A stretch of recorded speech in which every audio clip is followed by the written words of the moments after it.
Está em Cristo. Aleluia. Abra a tua Bíblia no livro de Tiago, irmãos, para a gente fazer uma introdução da palavra.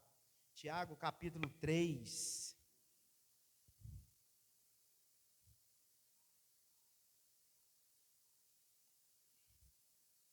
Aleluias. Tiago, capítulo 3. Um tema hoje da mensagem seria o dinheiro e a diplomacia humana. Aleluia. O dinheiro e a diplomacia humana. Louvado, exaltado é o nome do Senhor. Só Ele que é digno de toda a honra e toda a glória. Aleluias.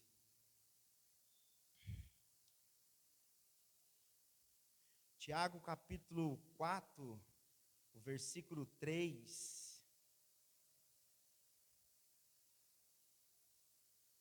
Só para a gente entrar no contexto da palavra, a palavra do Senhor diz assim: vocês pedem e não recebem, porque pedem mal, de maneira errada, para esbanjarem seus próprios prazeres. Pode se sentar, irmãos.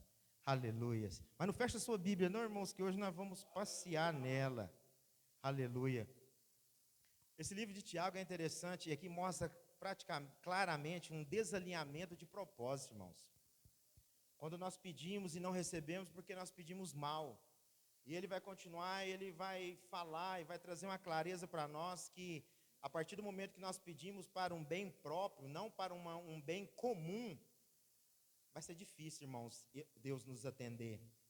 Muitas das vezes nós pedimos coisas que no fundo não servem, nem sequer para o nosso crescimento, né? ou a um bem comum, né? No caso, a questão coletiva, mas apenas para o nosso ego, simplesmente para massagear o nosso ego, ou os desejos, como que eu posso falar?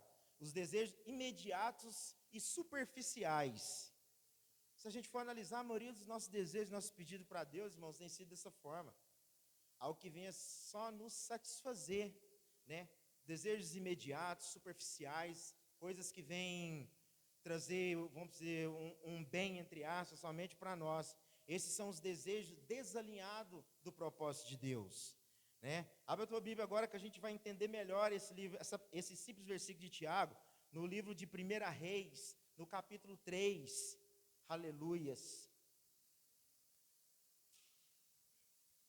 Pedis e não recebeis, porque pedis mal, porque pedem mal. Porque pedem para, podemos dizer como a palavra fala, para gastar nos seus próprios desejos, nas suas vontades. Mas quando nós estamos alinhados com o propósito do Senhor, irmãos, aí a coisa é diferente. 1 Reis, no capítulo 3, a partir do verso 3.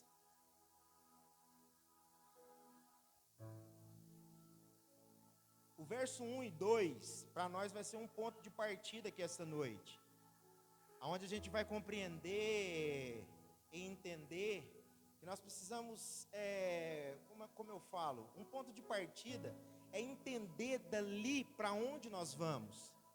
Em 1 Reis, no capítulo 3, o versículo 1 fala: e Salomão estabeleceu uma aliança com Faraó, rei do Egito, e tomou por esposa a filha de Faraó, trazendo-o para a cidade de Davi, até que concluiu a construção de sua casa, e a casa do Senhor, e a muralha que cercava Jerusalém.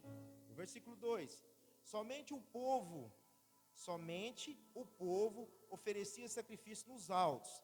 Presta bastante atenção, irmãos. Somente o povo oferecia sacrifício nos altos, pois até aqueles dias ainda não se tinha edificado uma casa ao nome do Senhor. Aleluia. Vamos continuar agora. No verso 3: Salomão amava ao Senhor, andando nos mandamentos do seu pai, Davi, porém ainda sacrificava e queimava incenso nos altos. Porém, olha, vou voltar no 3 de novo. Salomão amava ao Senhor, grava bem isso, ele amava ao Senhor, andando nos mandamentos do seu pai, Davi, porém ainda sacrificava e queimava incenso nos altos. E o rei foi a Gibeão para sacrificar, pois lá estava o altar maior. 1000 holocaustos Salomão ofereceu naquele altar. Em Gibeão, o Senhor apareceu a Salomão durante a noite, e em sonhos disse: pede-me o que queres e que eu te dê. E Salomão disse: usaste de grande benevolência para com o teu servo Davi, meu pai, pois andou contigo em fidelidade, em justiça e em retidão de coração perante a tua face. Mantivesse-lhe essa grande benevolência, dando-lhe um filho para que se assentasse no seu trono, como se vê hoje. Agora, Senhor meu Deus, fizeste o teu servo reinar no lugar de Davi, meu pai. Sou apenas uma criança e não sei como agir e nem como conduzir. E teu servo está no meio de povo que escolheste, um povo grande, tão numeroso que não pode se contar. Dá, portanto, ao teu servo um coração compreensivo para julgar o teu povo, a fim de que possa discernir com sabedoria entre o bem e o mal. Pois quem seria capaz de julgar este tão grandioso povo? E essas palavras agradaram o Senhor por Salomão ter dito tal coisa. E Deus lhe disse: já que você pediu isso e não pediu vida longa, nem riqueza, e nem a morte de teus inimigos, mas pediu sabedoria para discernir o que é justo, eis que fiz conforme sua solicitação, e dar-lhe um coração sábio e inteligente, de maneira que antes de você não houve ninguém, e igual a você, nem depois de você haverá. E também te dei o que não pediste, tanto riquezas quanto glória, de modo que não haja ninguém igual a ti entre os reis por todos os teus dias. Se você andar nos meus caminhos e guardar os meus estatutos e mandamentos, como andou Davi seu pai, prolongarei os seus dias. E Salomão despertou e viu que era um sonho. Então foi a Jerusalém, colocou-se diante da arca da aliança do Senhor, ofereceu holocausto e apresentou ofertas pacíficas, e deu um banquete a todos os seus oficiais. Amém, irmãos? Amém. Aleluias. É maravilhoso ouvir uma declaração dessa, né, pastor? Ainda mais a parte humana se declarando. Mas eu abro um parêntese da forma que ele se refere a Davi. E uma história, a gente sabe como foi o reinado, como foi a trajetória de Davi. Mas o que liga isso ao livro de Tiago?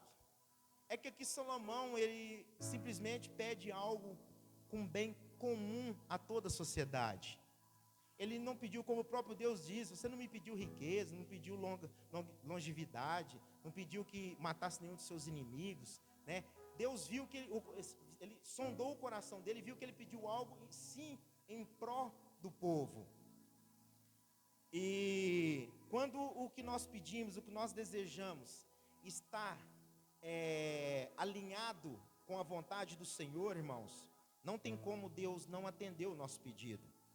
Quando os nossos pensamentos, a nossa vontade está em desalinhamento com o propósito, entra lá em Tiago: pedis não recebeis, porque pedis maus. Pede para gastar com o seu próprio prazer, com suas próprias coisas, pensando só em você. Mas aqui Salomão pensou num bem comum.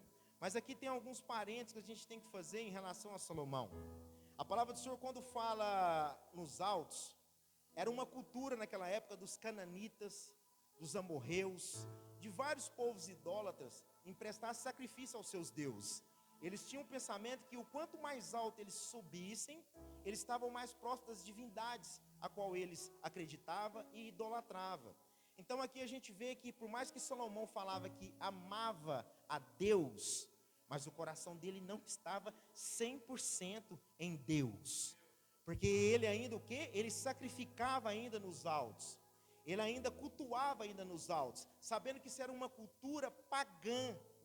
Era uma cultura pagã naquela época. Todos tinham costume. Aí veja bem, o povo de Deus, desde lá da saída do Egito, de toda a sua caminhada, a gente via que eles adoravam, que seja em tendas, mas você não via falar que o povo de Deus adorava nos altos. Os altos sempre se referem a uma cultura pagã. E a palavra do Senhor fala, né? E o coração, e Salomão amava ao Senhor. Quantos de nós, irmãos, não estamos vivendo dessa forma? Achando que amamos a Deus, mas quando vai ver na realidade, com o espelho da palavra, nós estamos longe de prestar um amor real e verdadeiro a Deus. Nós caminhamos a nossa vida inteira enganado, achando que amamos a Deus, mas quando algo bate na nossa porta, o primeiro a ser questionado é Deus. Se nós amamos Ele de tal forma como nós falamos que amamos a Deus e andamos nos seus preceitos, a primeira coisa ruim que batesse na nossa porta, glórias a Deus. Tá ruim, mas eu tenho um Deus a qual eu confio. Esse é o amar a Deus na sua totalidade. Nós vemos Salomão que a palavra fala, e ele amava a Deus, mas também sacrificava nos altos, também cultuava nos altos. Que amor é esse, igreja? Que amor é esse? Quando se fala nos altos locais de adoração, que muitas vezes estavam associados a cultos sincréticos e idolátricos, onde era uma questão de idolatria, e o povo de Deus, mais especificamente Salomão, estava lá. Aí você pode até pensar, mas é porque o templo ainda não estava pronto. Mas antes do templo, aonde Davi adorava a Deus? Aonde aquele povo adorava e prestava um culto a Deus? Eu garanto para vocês que não era no alto, porque a Bíblia não fala no alto. A menção de Salomão ainda oferecia sacrifício aos locais, né, não sancionados por Deus, né, levantava questões sobre a integridade, né, e a sua devoção. Será que dava para criar alguns questionamentos em cima desse amava a Deus de Salomão? Porque o ambiente a qual ele prestava sacrifício, a qual ele queimava holocausto, não era um ambiente sancionado por Deus, não era um local ao qual Deus diz assim, pastor Lindomar, agora, a partir de agora, você vai prestar sacrifício para mim em tal lugar. Não. Até então, se nós formos ver no Novo Testamento, a palavra do Senhor fala, quando for orar, entrar no seu quarto, em secreto, falar com aquele que está em secreto. Vocês entendem isso? Ele não manda nós subirmos, vai lá nos altos, que você vai falar comigo. Não, aí você pode falar, até pensar, mas Moisés subiu no monte. Não, ele subiu, Deus lá chamou ele para que ele fosse lá, mas Moisés subiu. Aonde que o povo ficava, pastor, quando Moisés subia? Ficava no cume do monte. Então não era o costume do povo de Deus prestar holocausto nos altos. E Salomão, mesmo sendo um homem que amava a Deus, o seu comportamento sugere uma falta de discernimento espiritual. E hoje, quantas das vezes nós nos caminhamos dessa forma, irmãos? As pessoas perguntam, às vezes nós demonstramos até sequer um amor incondicional a Deus, mas será que nós verdadeiramente amamos a Deus mesmo, irmãos? Será que a nossa entrega para Ele demonstra, ou será que nós não estamos da mesma forma que Salomão? E o interessante da palavra, o que ele pede em prol do outro, a gente vê Deus derramando sobre ele uma sabedoria, que nós vamos ver no contexto da palavra, que quando eu fui fazer uma pesquisa hoje, pastor, fiquei a tarde inteira hoje, vendo simplesmente em relação a essa sabedoria que Deus entregou para Salomão. A gente não tem essa noção, quando a palavra aqui fala a respeito de sabedoria de Deus, não. Porque nós vamos ver dentro da palavra onde Deus classifica 4 homens, que eram os homens mais sábios que existiam sobre a terra, e Deus coloca Salomão acima deles, irmãos.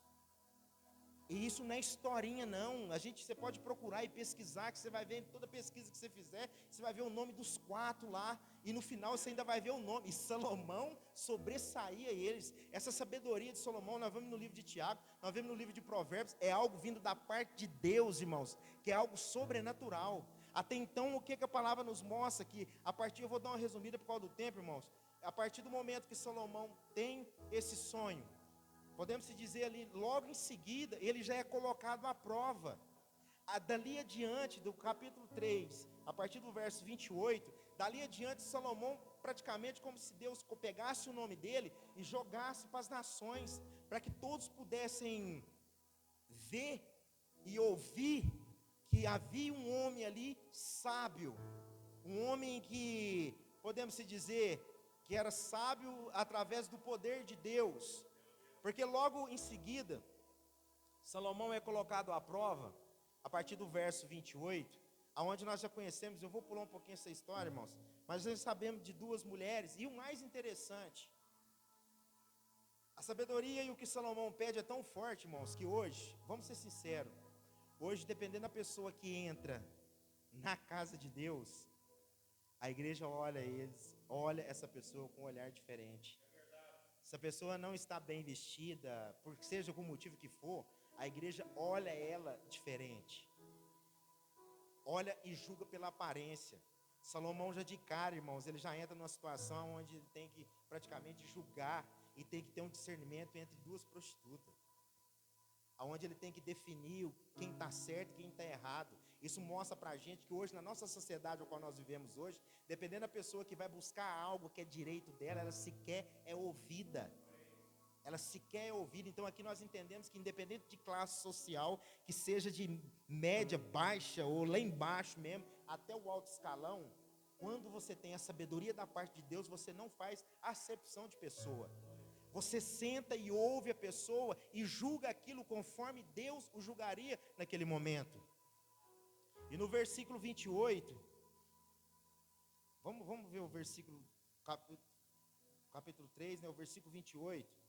Eu quero ler só o final já, que fala: e todo Israel ouviu a sentença que o rei havia proferido, e teve profundo respeito diante dele, pois perceberam que nele havia a sabedoria de Deus, para promover a justiça. Você sabe o que isso aqui fala, irmãos? Isso aqui resume e certifica, você sabe o quê? Que aquilo que Deus prometeu para Salomão, que ele seria um homem sábio sobre essa terra, já estava sendo confirmado através dessa sentença que ele deu entre essas duas mulheres. O que eu entendo com isso? Que quando que está lá em Tiago, pedis e não recebeis porque pedis mal, por seu bem comum e não por um comum coletivo, não acontece. Mas quando a gente pede algo que vai de encontro ao coletivo, irmãos, é imediato, isso é imediato. É a partir do momento que a promessa é lançada, a hora que praticamente Salomão entra, oferece um sacrifício ali, um holocausto, e ele já anda, já se depara com essa situação, e já nessa situação, Deus já põe uma sabedoria nele, aonde todo Israel fica admirado com a forma que ele julgou aquelas duas mulheres. Vocês conseguem entender isso, igreja? Que quando nós pedimos algo que não tem nada a ver conosco, mas é em prol de um coletivo, a forma que Deus age, a forma que Deus manifesta, a forma que Ele age sobre nossa vida, irmãos, é totalmente diferente. Eu até anotei aqui, nas minhas anotações eu anotei, e esse caso é narrado imediatamente depois da promessa de Deus, do versículo 12, onde Ele prometeu lá no versículo 12, né? E aqui já é o cumprimento prático dessa promessa. Daí por diante, né, o nome de Salomão, como a própria palavra, o versículo diz aqui, foi jogado ao ar, podemos se dizer, aonde no final fala, e a sabedoria de Deus para promover a justiça.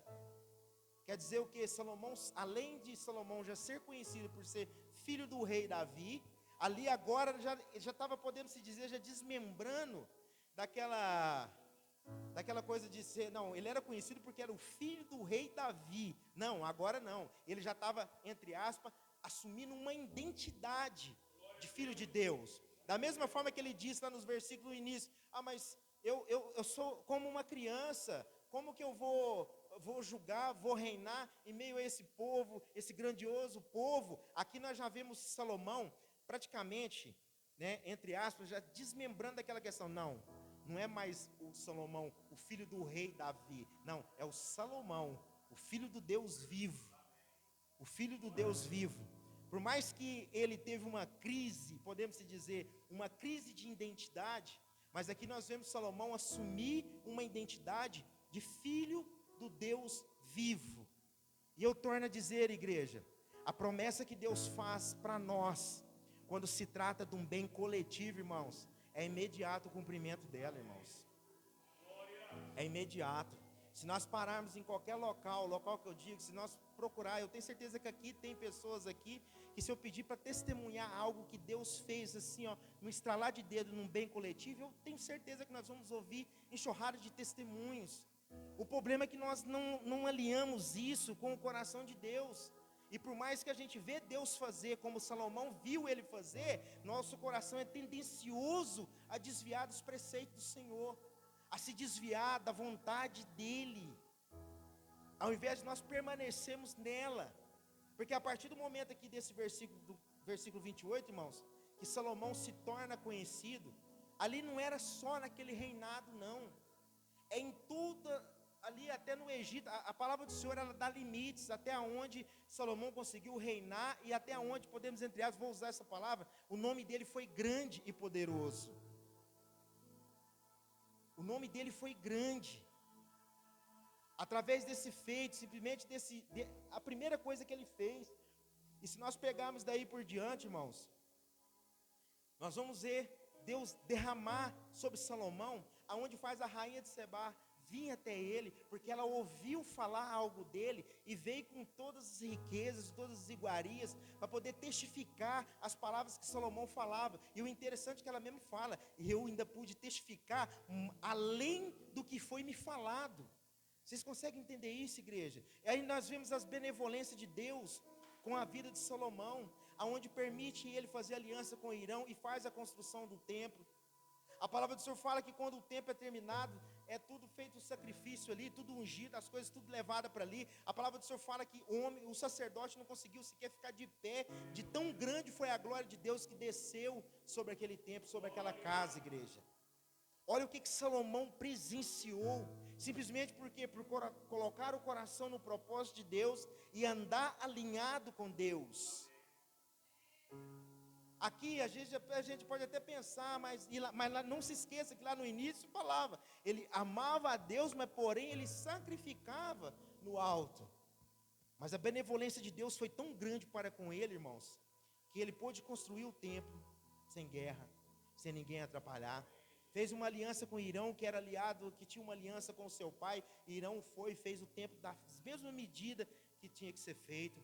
A palavra do Senhor fala que ele pega todos os tesouros, tudo aquilo que Davi deixou de consagração de ouro e prata, e leva para dentro do templo. A palavra do Senhor fala que houve um discurso ali de Salomão, onde a presença de Deus tomou todo aquele templo. A palavra do Senhor também vai nos mostrar também no decorrer, que Deus vem, ouve o discurso de Salomão e faz uma aliança com Salomão. Mas no final ele sempre é implacável. Mas, eu vou falar nas minhas palavras, mas nunca deixe de andar nos meus preceitos, nunca esqueça os meus estatutos, nunca esqueça, a palavra do Senhor sempre é nunca se esqueça. E nós, de acordo com a nossa caminhada, de acordo com o que o tempo passa, muitos desses preceitos vão ficando para trás, muitas dessas coisas vão ficando para trás. Em 1 Reis, no capítulo 4, do versículo 29 ao 34, aleluias. 1 Reis, do capítulo 4, do versículo 29,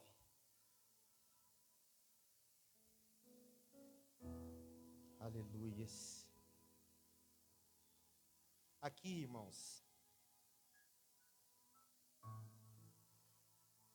1 Reis 4, do 29 ao 34, a palavra do Senhor diz assim: e Deus deu a sabedoria, um vasto entendimento e uma grande capacidade de discernimento, como a areia que está à beira do mar. E a sabedoria de Salomão era maior do que a sabedoria de todos os do Oriente e dos que toda a sabedoria dos egípcios. Era mais sábios do que todos os homens, que ainda mais que Etã.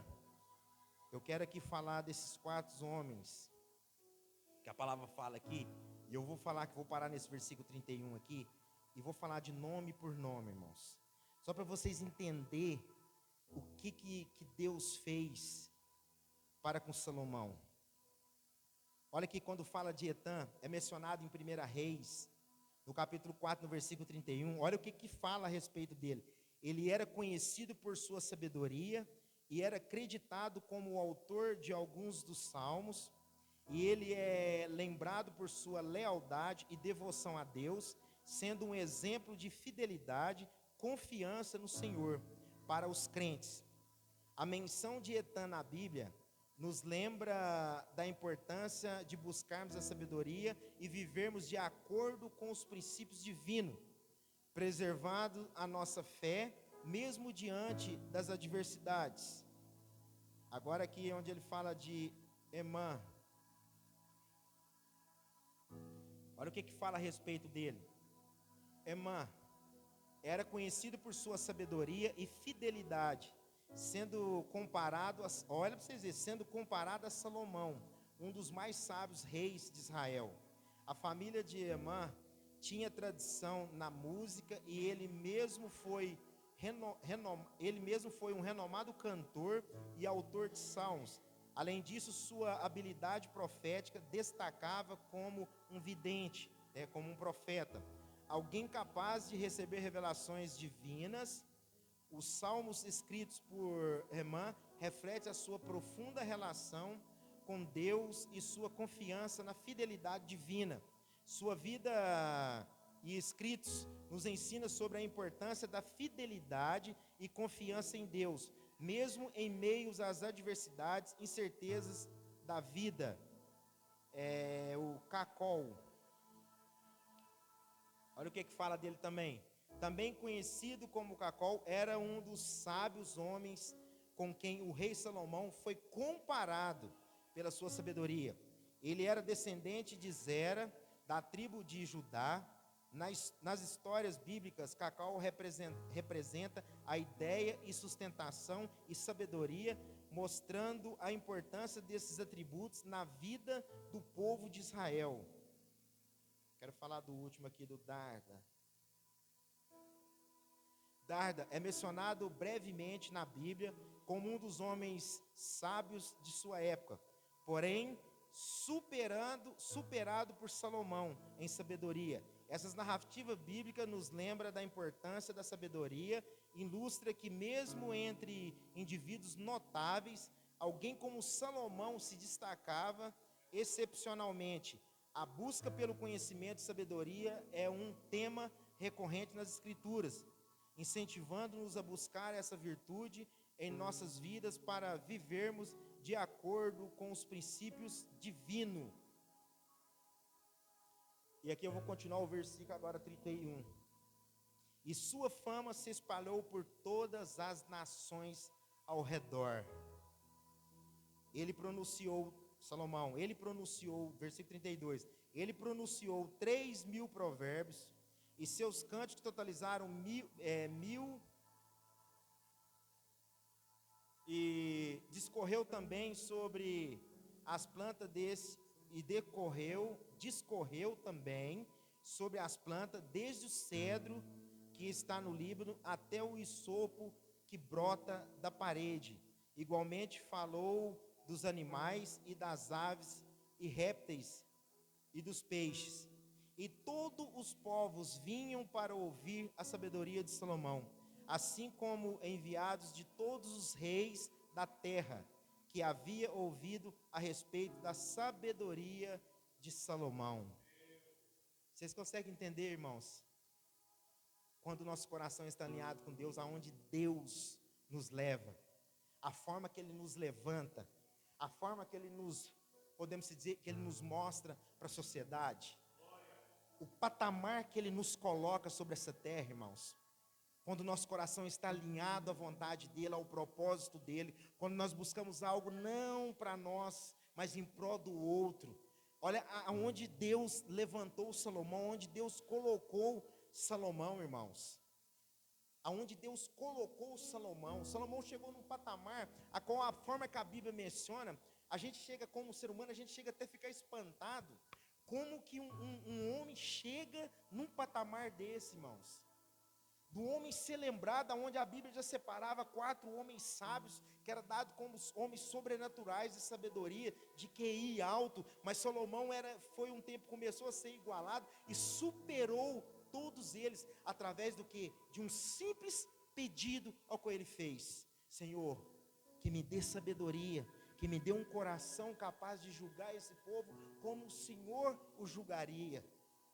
Quando nós deixamos de pensar em nós e pensamos no coletivo, irmãos, é assim que Deus manifesta, é assim que Ele age. Às vezes você pode estar pensando, mas isso foi só na época de Salomão. Não, a palavra do Senhor fala que Ele é o mesmo de antes, de agora, e vai ser para sempre o mesmo, que Ele não muda. A palavra dEle, ela não volta vazia dela fazer aquilo a qual ela foi proferida. Nós precisamos ter essa compreensão, igreja. Mas para isso tudo, parte de um princípio do que? De nós entendemos a nossa identidade. Infelizmente hoje nós andamos, podemos se dizer, numa crise de identidade, numa crise de fidelidade para com Deus, numa crise de confiança para com Deus, numa crise espiritual para com Deus. Que se nós formos pegar nos dias de hoje, né, hoje pela a psicologia, o modernismo dos dias de hoje, vai resumir isso tudo que eu disse, essas crises, simplesmente numa crise, que é a crise de existência, vai se estar o que? Na crise de identidade.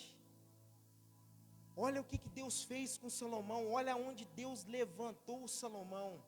Agora nós temos que abrir um parênteses aqui, em 1 Reis, no capítulo 11, 1 Reis no capítulo 11, a partir do verso 1, porque é onde a palavra do Senhor, nós vimos lá no início, que ele amava o Senhor, porém ainda sacrificava no alto. Mas mesmo Deus sabendo disso tudo, ele faz um pedido e Deus faz essa maravilha que nós vimos agora sobre a vida dele. Mas ainda há uma diferença, pastor, em cima daquele que ama a Deus e anda nos seus preceitos. A diferença daquele que ama a Deus e ainda sacrifica no alto. Há uma distinção. Salomão, com tudo isso, irmãos, com tudo isso que ele fez, ele ainda foi diferente do seu pai. Aqui no capítulo 11, nós vamos ver algo que Deus já tinha falado lá no início, mas que Salomão chegou num patamar aonde entra aquela questão que eu já não dependo mais de Deus. Eu sou colocado num patamar aonde tudo que eu falo acontece, aonde tudo que eu ordeno acontece. Lá em Salmos, eu não me recordo agora qual o capítulo, fala que Deus nos criou para que nós viéssemos andar em glória, em honra, domínio e poder. Mas para que eu possa andar em honra, glória, domínio e poder, o meu coração tem que estar alinhado com o propósito do Senhor. Se o meu coração não estiver alinhado com o propósito do Senhor, é isso aqui que nós vamos ver agora, é o que vai acontecer. 1 Reis, no capítulo 4, capítulo 11, melhor dizendo, no verso 1, 1 Reis 11, no verso 1, olha o que a palavra do Senhor fala. E o rei Salomão amou muitas mulheres. Vocês lembram que eu falei para vocês que qual era o nosso ponto de partida? Vocês lembram? Eu vou pegar primeiro o nosso ponto de partida antes da gente entrar aqui agora. Nosso ponto de partida era, não precisa voltar lá não, era 1 Reis, capítulo 3, versículo 1. Salomão aparentou-se com Faraó, rei do Egito, pois tomou por mulher a filha de Faraó, e a trouxe à cidade de Davi, até que acabasse de edificar a sua casa, e a casa do Senhor, e a muralha da roda de Jerusalém. Entretanto, o povo oferecia sacrifícios sobre os altos, porque até aqueles dias não se tinha edificado casa no nome do Senhor. Então, o nosso ponto de partida, como eu disse, era 1 Reis, capítulo 3, o versículo 1. Agora, olha o que fala no capítulo 11, no versículo 1. E o rei Salomão amou muitas mulheres estrangeiras, além da filha de Faraó, moabitas, amonitas, edomitas, sidônias e etéias, das nações das quais o Senhor havia dito ao filho de Israel: não caseis com elas, nem elas casem convosco, pois elas perverterão o vosso coração, para seguirdes os seus deuses. A estas uniu Salomão com amor. Ele possuía 700 mulheres, princesas e 300 concubinas, e suas mulheres lhe perverteram o coração. Porque ocorreu que na velhice de Salomão, suas mulheres lhe desviaram o coração, para seguir outros deuses, e o seu coração não era completamente fiel ao Senhor, seu Deus, como o coração de Davi, seu pai. Salomão seguiu Astarote, as deusas dos sidônios, Milcom, abominações dos amonitas. Salomão fez o que era mal aos olhos do Senhor, e não perseverou em seguir ao Senhor, como Davi seu pai, como a mesma fidelidade. Então Salomão edificou um santuário a Quemos, abominação de Moabe, no monte que se encontra em frente a Jerusalém, e a Moloque, abominações dos filhos de Amon. Fez isso com todas as suas mulheres estrangeiras, que queimavam incenso e sacrificavam os seus deuses. Vocês conseguem ver a diferença, irmãos? De um coração que ama a Deus e que anda nos seus preceitos, e tem um outro coração que ama a Deus, mas que ainda cultua nos altos, sacrifica nos altos. Salomão aqui, se a gente pegar um contexto cultural da época, como eu disse aqui o tema, o dinheiro e a diplomacia humana, Salomão fez tudo o inverso de Davi, pastor. Todos esses reinados agora foram citados. Na época do rei Davi, o rei Davi conquistou todos, através da força, através de guerra e batalha, com Deus à sua frente. Ele conquistou todos. O nome de Davi foi levado às nações, e era um nome que era temido. Aonde ele chegava, ele era temido. Aonde ele chegava, ele era respeitado. Então nós podemos com certeza classificar isso, que ele conquistou isso tudo através da força. Vem o seu filho, com tudo aquilo que nós falamos aqui agora, que ele conquistou através de um pedido que ele fez para Deus.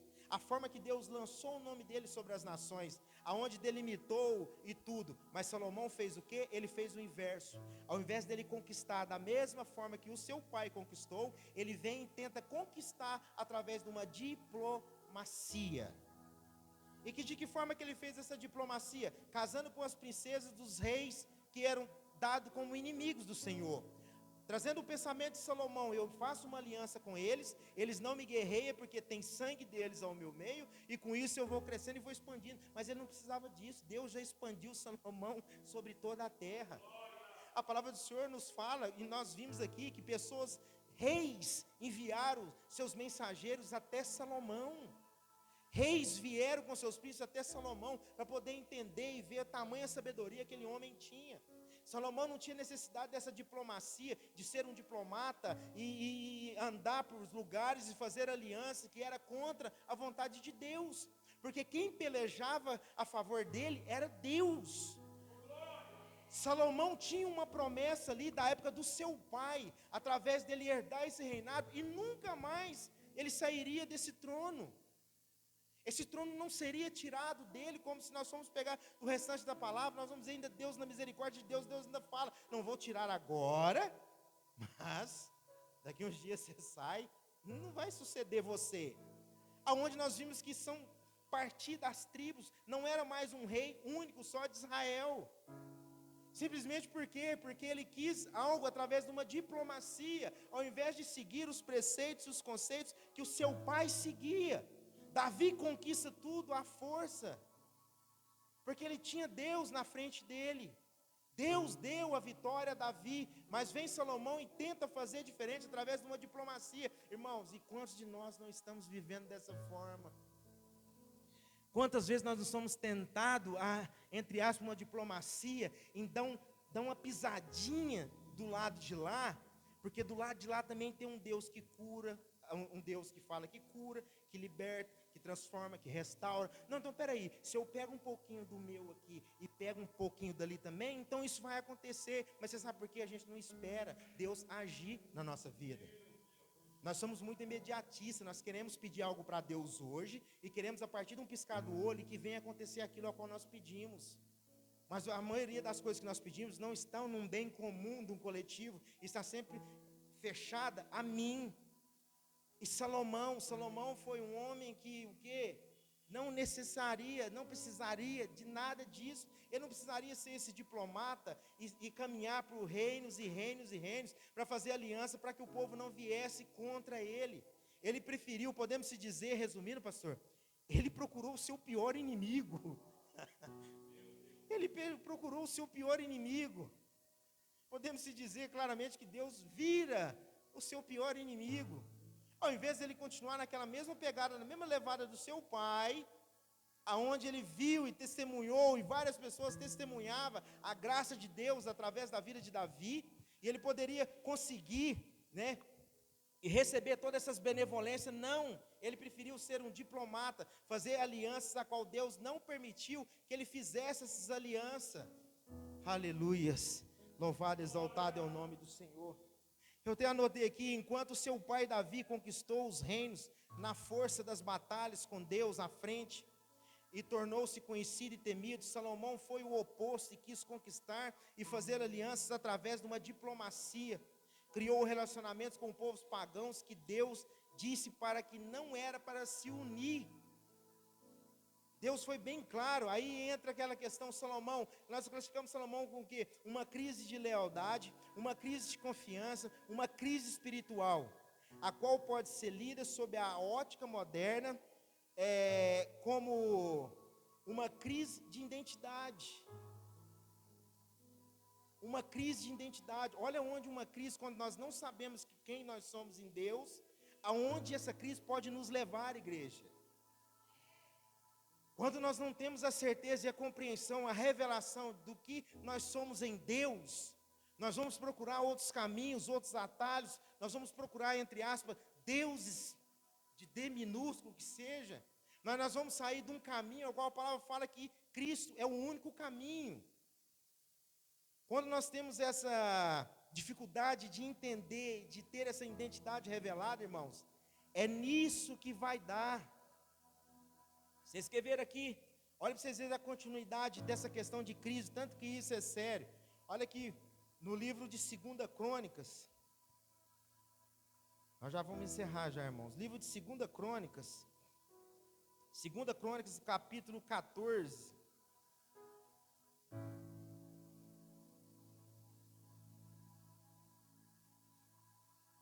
Eu vou ler só essa parte aqui rapidinho, irmãos, para a gente ganhar mais um pouquinho de tempo. 2 Crônicas, capítulo 14, a partir do verso 1, a palavra diz assim: Abiás descansou com seus pais e foi sepultado na cidade de Davi, seu filho. Asa reinou em seu lugar. Durante seu reinado, a terra teve paz por 10 anos. E Asa fez o que era bom e justo diante do Senhor seu Deus, porque aboliu os altares dos deuses estranhos e os postes ídolos, quebrou-os, e a coluna e cortou os postes ídolos. Ordenou a Judá que buscasse ao Senhor Deus de seus pais, e que lhe observasse a lei e os mandamentos. Também removeu de todas as cidades de Judá os altos e os altares de incenso, e houve paz em seu reinado. Ele edificou cidades fortificadas em Judá, pois a terra estava em paz, e não havia guerra contra ele aqueles anos, porque o Senhor lhe concedeu descanso. E disse, portanto, a Judá: vamos edificar essas cidades e cercá-las com muros e torres e portas de ferrolhos, enquanto a terra ainda está em paz diante de nós, e pois temos buscado ao Senhor, o nosso Deus, e temos buscado Ele, e Ele nos deu descanso de todos os lados. Assim edificaram e prosperaram. Asa contava com um exército de 300 mil homens de Judá, que traziam pavês e lanças, e 280 mil homens de Benjamim, que empunhavam escudo e atiravam com arcos. Todos eram homens valentes. Aqui, irmãos, dá para a gente ver claramente que quando Asa se inteirou, andou nos preceitos do Senhor, fez tudo aquilo que agradava a Deus, Deus deu paz, como a própria palavra diz, ao seu reinado. Deus permitiu que ele construísse e fortificasse cidades. Deus permitiu que ele, através como um sacerdote, levasse a lei e os mandamentos com aquele povo. E aquele povo todo, a palavra do Senhor mostra que ouviu o que Asa falava, viu as benfeituras de Asa e se colocaram a buscar a Deus. E Deus demonstra de que forma? O povo que jazia um tempo sem lei e sem mandamento. Não tinha um rei, um sacerdote que levava as ordenanças para aquele povo. Então nós vimos aqui claramente que no início Asa, a identidade de Asa estava firmada em Deus. Ela estava enraizada, né, na dependência de Deus. Por esses 8 versículos que nós lemos, nós vemos que ele tem uma dependência, ele estava numa dependência de Deus. Mas se nós pegarmos agora, 2 Crônicas, no capítulo 14, do 9 ao 15, vai falar de uma dependência militar que Asa tinha. Que na primeira vez que o rei, o exército de Zera, né, do Etiópia, que tinha 1 milhão de homens, vieram contra ele, o que ele se pôs a fazer? Ele veio buscar a Deus.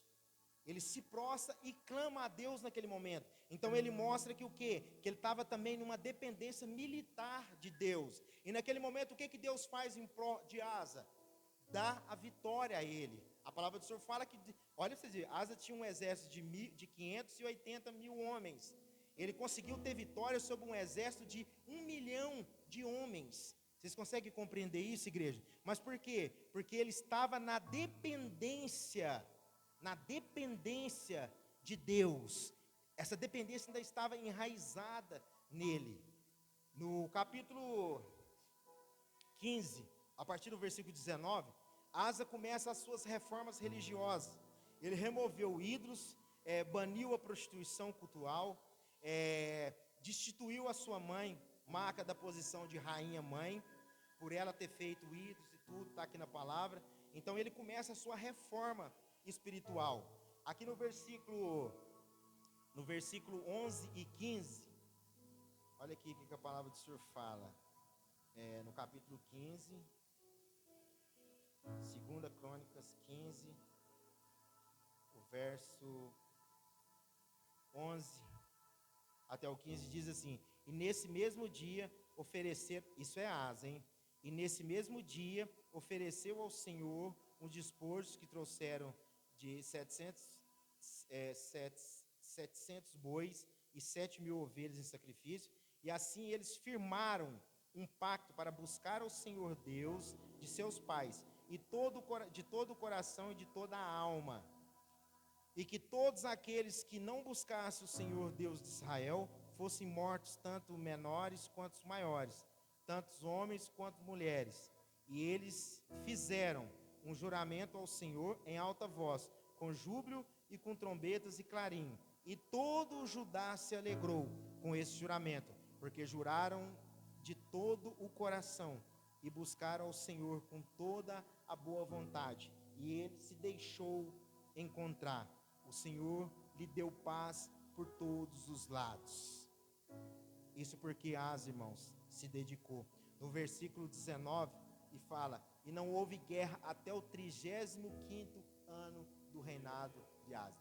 35 anos no reinado e 35 anos em paz. Até que do 36º ano, podemos se dizer, entra a suposta crise de identidade em Asa. Em 2 Crônicas, no capítulo 16, eu não vou ler por causa do tempo, mas do 1 ao 14, irmãos, entra, podemos dizer, a suposta crise de identidade do rei Asa. Diante da ameaça do rei Baasa, rei de Israel, ao invés de Asa, novamente, depender dessa dependência militar de Deus, clamar a Deus, o que ele faz? Ele pega todo o despojo do templo de Deus, e o que ele tinha na sua casa, no seu reinado, e suborna Ben-Hadad. Ele manda um mensageiro até Ben-Hadad, que era o rei dos assírios, e faz uma promessa a eles, faz uma proposta, melhor dizendo a eles, um suborno praticamente. Eu te dou tanto, te dou isso aqui, para que você desfaça essa aliança com Baasa, com o rei de Israel, e se alie a mim. Ali, irmãos, nós podemos classificar como uma crise de identidade, uma crise espiritual, uma crise de lealdade, uma crise de fidelidade, uma crise de confiança, crise de fé, crise espiritual. Nós podemos classificar isso tudo, que hoje, como eu disse, vai dar numa ótica do que? Crise de identidade. Um homem que estava enraizado em Deus, com fé, com tudo, fazendo tudo direitinho, Deus provendo, Deus guardando, deu vitória a ele no exército que tinha 1 milhão e ele tinha 580 mil homens. Deus proveu. Agora que era o momento dele, mais uma vez, ele faz o quê? Faz uma aliança política.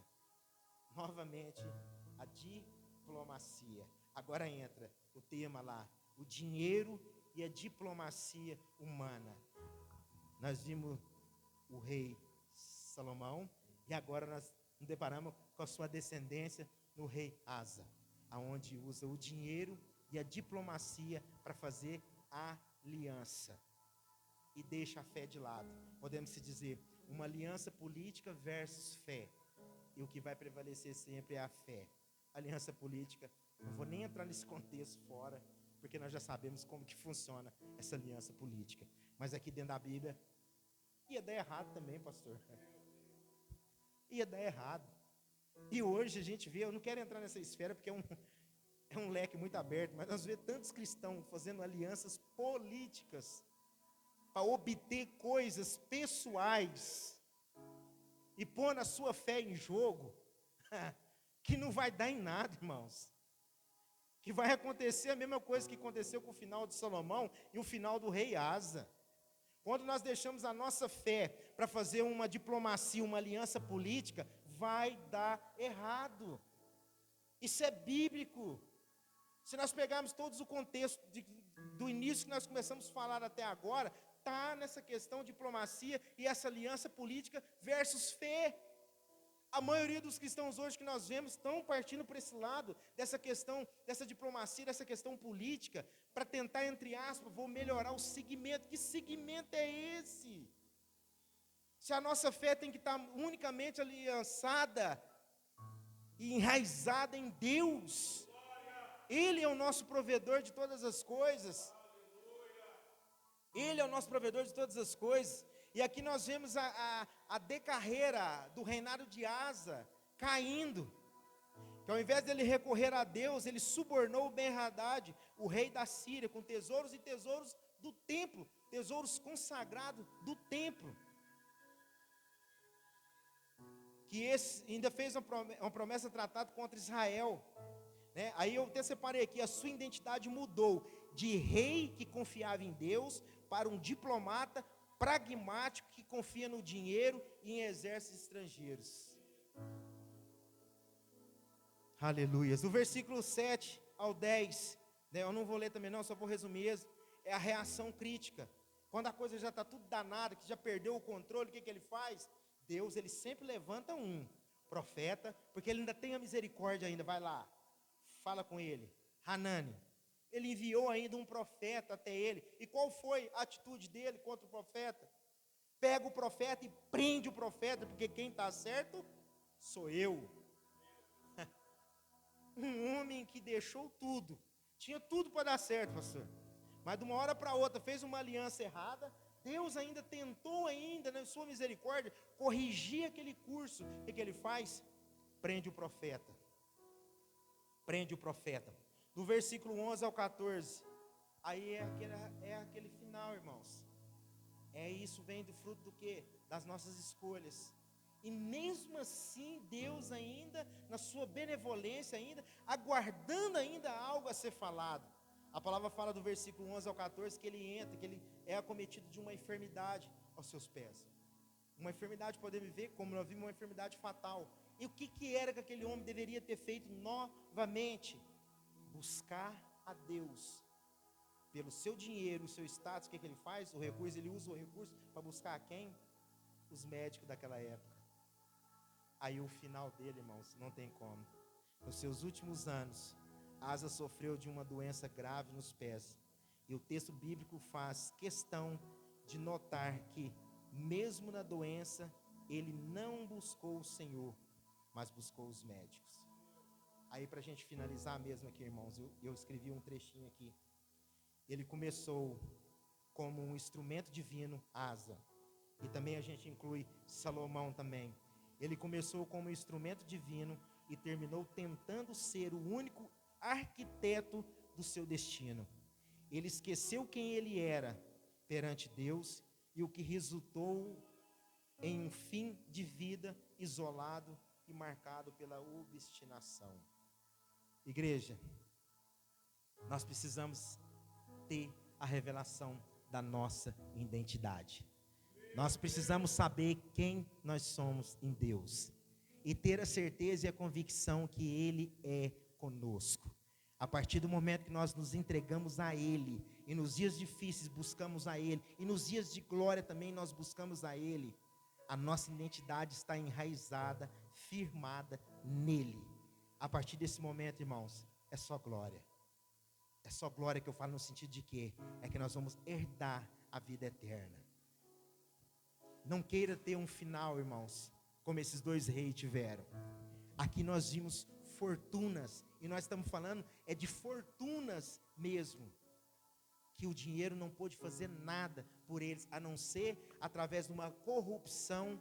Eles tentaram corromper, foram corrompidos e tentaram corromper e se deram mal. A nossa fortuna, igreja, está em Deus. O nosso tesouro maior sobre essa terra e aonde nós colocarmos a planta do nosso pé está em Deus. Só há um caminho. A palavra diz claramente que é Jesus Cristo de Nazaré. Somente Ele, irmãos. Somente Ele. Amém, irmãos? Aleluias. E tem essa mensagem no coração, irmãos. Tem essa mensagem no coração. Que Ele é o nosso sustento. Não vai buscar sustento em outro lugar, não, irmãos. E quando eu falo de sustento em outro lugar, eu não estou falando de buscar em outro ministério ou o que seja. Eu falo de buscar deuses com D minúsculo que não pode fazer nada. Amém, irmãos? Há palmas para o nosso Deus, o único